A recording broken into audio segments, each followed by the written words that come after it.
नमस्कार। मैं डॉक्टर कुंजरी मेडी, cancer medicine super specialist मतलब मेडिकल ऑन्कोलॉजिस्ट। पिछले कुछ दिनों में मैंने 2 वीडियो अपलोड किया था असमीज लैंग्वेज में, और जिसका विषय था कैंसर का एक मिराकल इलाज और एक स्पेशल डाइट। आप लोगों के आग्रह पर उसी विषय पे आज का वीडियो प्रस्तुत कर रहा हूँ। दरअसल बात यह है, कुछ दिन पहले असम में सारे न्यूज़ चैनल में, न्यूज़ पोर्टल में और यूट्यूब वीडियो में एक विषय के ऊपर बहुत चर्चा हो रहे थे, और यह है एक हार्ब के बारे में, और इसका नाम है सब्जा स्नेक ग्रास। और ये भी दावा किया गया था जो ये बहुत सारे बीमारियों को ठीक कर सकता है। सिर्फ कैंसर ही नहीं, और कुछ बीमारी जैसे diabetes, high blood pressure, cholesterol आदि अनेक बीमारियों का ये एक रामबाण इलाज है। और ये भी दावा किया गया था जो ये ब्लड कैंसर भी ठीक कर सकता है, और किसी भी स्टेज का कैंसर को इस हर्ब से ठीक कर सकते हैं। इस खबर ने असम में हलचल मचा दिया था। थोड़ा खोज करने पर यह पता लगा कि सब्जा स्नेक ग्रास एक हर्ब या प्लांट है, और ये साउथ एशियन कंट्रीज में जैसे मलेशिया, सिंगापुर, फिलीपींस, चाइना आदि कंट्रीज में मिलता है। और ये insect bite, snake bite, skin rashes ये सब बीमारी में ये इस्तेमाल होता है, लोकल एप्लीकेशन करते हैं। इस प्लांट का कुछ औषधि गुण तो है, मतलब मेडिसिनल प्रॉपर्टी है, लेकिन कैंसर में ये कितना कारगर है इसके बारे में कोई साइंटिफिक प्रूफ नहीं है। कुछ एनिमल स्टडीज हुआ है जिसमें कुछ एंटी कैंसर प्रॉपर्टी पाया गया है, लेकिन ह्यूमन ट्रायल या साइंटिफिक रिसर्च ह्यूमन में ये अभी तक पूरा नहीं हुआ है। दूसरा विषय है डाइट। क्या कैंसर का कोई स्पेशल डाइट है? सोशल मीडिया में डाइट के बारे में हमें बहुत सारी चीज़ें मिलती हैं। कोई बोलता है बंदर जैसा खाओ, मतलब कोई केवल कच्चा खाओ, वेजिटेबल्स और फ्रूट खाओ। कोई बोलता है शेर जैसा खाओ, केवल नॉनवेज खाओ, मांस खाओ, कार्बोहाइड्रेट बिल्कुल नहीं खाओ। कोई बोलता है केवल वेगन डाइट खाओ। कोई बोलता है आदि मानव जैसा, मतलब हंटर गैदरर जैसा खाओ। कोई बोलता है उपवास, मतलब फास्टिंग रखो।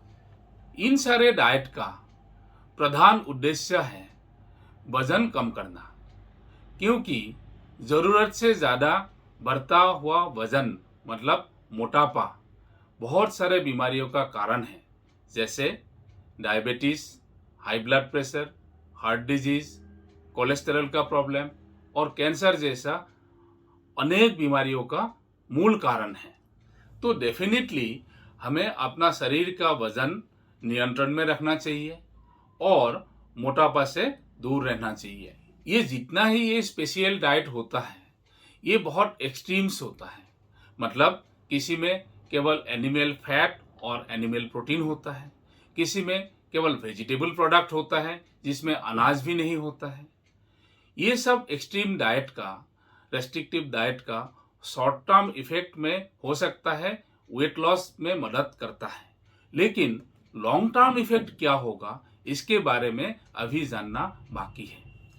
साइंस कहता है हमें संतुलित आहार लेना चाहिए, मतलब बैलेंस डाइट, जिसमें सारे उपादान संतुलित मात्रा में हो, जैसे carbohydrate, protein, fat, vitamins, minerals etcetera.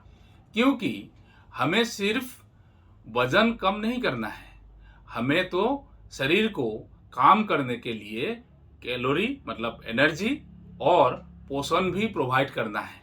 हमारा खाना प्लांट बेस्ड हो, जिसमें भरपूर मात्रा में वेजिटेबल, फ्रूट्स और नट्स हो। कार्बोहाइड्रेट का सोर्स होल ग्रेन या अनपॉलिश्ड ग्रेन हो। एनिमल सोर्स में से रेड मीट कम होना चाहिए, और हमें polished refine, sugary and fried item avoid करना चाहिए। दूसरा इम्पॉर्टेंट टॉपिक है फास्टिंग अर्थात उपवास। लोगों का ये कहना है कि फास्टिंग मतलब उपवास अर्थात लंबे समय तक भूखे रहने से शरीर को बहुत फायदा होता है। आइए अब जानते हैं साइंस क्या कहता है। फास्टिंग का फायदा जानने से पहले हमें जानना पड़ेगा ऑटोफेजी के बारे में। ऑटोफेजी एक शारीरिक प्रक्रिया है जिसके तहत सेल मतलब कोशिकाओं के अंदर जब किसी पार्ट डिफेक्टिव हो जाता है एजिंग की वजह से या कोई एक्सटर्नल या इंटरनल फैक्टर की वजह से, जब किसी पार्ट डिफेक्टिव हो जाता है तो ऑटोलाइसोसोम के द्वारा इसको डिग्रेड कर देते हैं और जो पार्ट रिसाइकिल कर सकते हैं उसको रिसाइकिल करते हैं और जो बिल्कुल खराब हो गया है, रिपेयर नहीं हो सकता है, उसको डिस्ट्रॉय करते हैं और रिमूव हो जाता है। और इसके द्वारा ये ऑटोफेजी के द्वारा सेल का डिक्लटरिंग होता है और सेल को अच्छा से फंक्शन करने के लिए मदद करता है, मतलब सेल हेल्थ मेंटेन करता है। उम्र बढ़ने के साथ साथ ऑटोफेजी प्रोसेस स्लो डाउन हो जाता है, लेकिन ये ऑटोफेजी प्रोसेस बढ़ा सकते हैं, मतलब इंड्यूस कर सकते हैं। और इसका तरीका है कैलोरी रेस्ट्रिक्शन और फास्टिंग अर्थात उपवास के द्वारा और एक्सरसाइज अर्थात शारीरिक व्यायाम के द्वारा।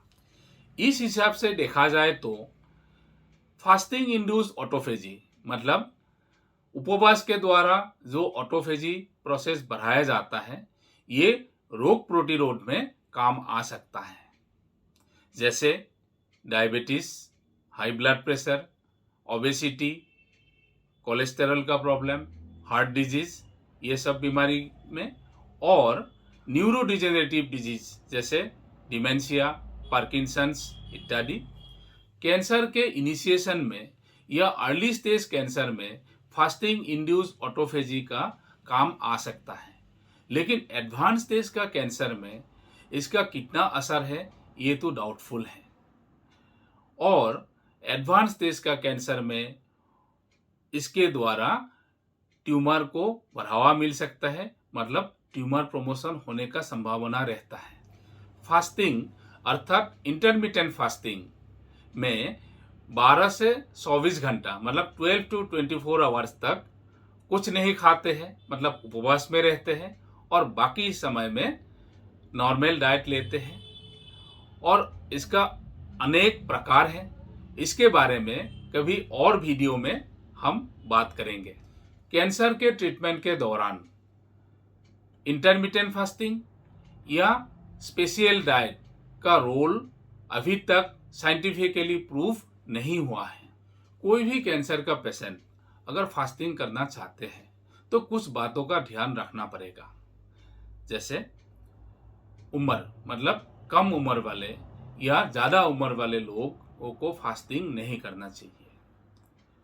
अगर कैंसर के साथ और कोई बीमारी है जैसे heart disease, kidney disease, liver disease, diabetes, eating disorder, ये सब बीमारी है तो ऐसे लोगों को फास्टिंग नहीं करना चाहिए।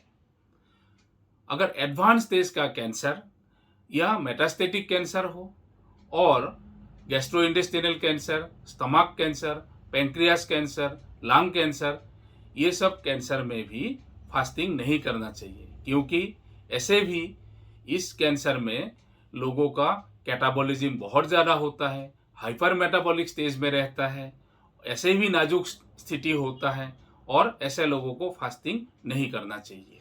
इस हिसाब से देखा जाए तो ज़्यादातर कैंसर के मरीज इंटरमिटेंट फास्टिंग के लिए तो फिट होता ही नहीं है। कुछ मरीज इंटरमिटेंट फास्टिंग ट्राई कर सकते हैं। जो लोग स्पेशली अर्ली स्टेज का कैंसर के पेशेंट हो, स्पेशली ब्रेस्ट कैंसर या प्रोस्टेट कैंसर का मरीज हो और जिनका और कोई बीमारी नहीं है और अदरवाइज हेल्दी हो, जिन लोगों का वेट गेन का टेंडेंसी हो, ऐसे लोग इंटरमिटेंट फास्टिंग कर सकते हैं। लेकिन ध्यान रखना है कि न्यूट्रिशनल डेफिशिएंसी ना हो पाए, उनके सहमति से और उनके देखरेख में ही करना चाहिए। आज के लिए इतना ही। आशा करता हूँ आप लोगों को इस वीडियो से फ़ायदा होगा। वीडियो अच्छा लगे तो लाइक और शेयर करिएगा और मेरे चैनल को सब्सक्राइब करके मेरा हौसला बढ़ाइएगा। आपने मुझे समय दिया, धन्यवाद, नमस्कार।